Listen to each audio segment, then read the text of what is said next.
Tinalakay sa ginanap na special board meeting ng Special Geographic Area Development Authority ang land use at governance reforms para sa Special Geographic Area.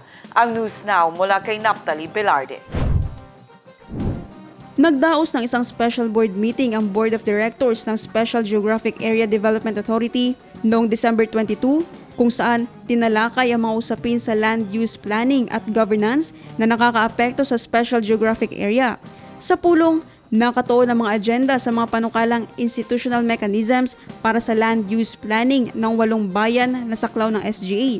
Kabilang sa diskusyon ang paglikha ng composition ng SGA Land Use Committee at ng Technical Working Group na magsisilbing technical at rekomendatoryong katawan sa mga usaping panglupa at pagpaplano.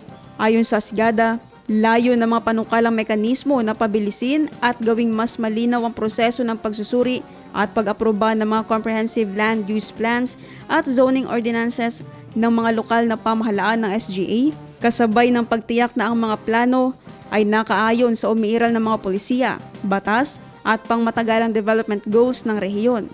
Binigyang diin sa pulong ang kahalagahan ng malinaw na istruktura at koordinasyon sa pagitan ng SGADA, mga lokal na pamahalaan at iba pang kaugnay na ahensya upang maiwasan ang mga isyong may kinalaman sa overlapping land uses, hindi pagkakaunawaan sa jurisdiksyon at pagkaantala ng mga development projects.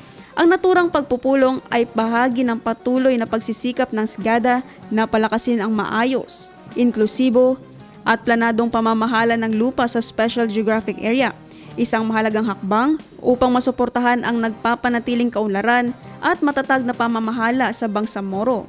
Naphtali Velarde, iMinds, Philippines.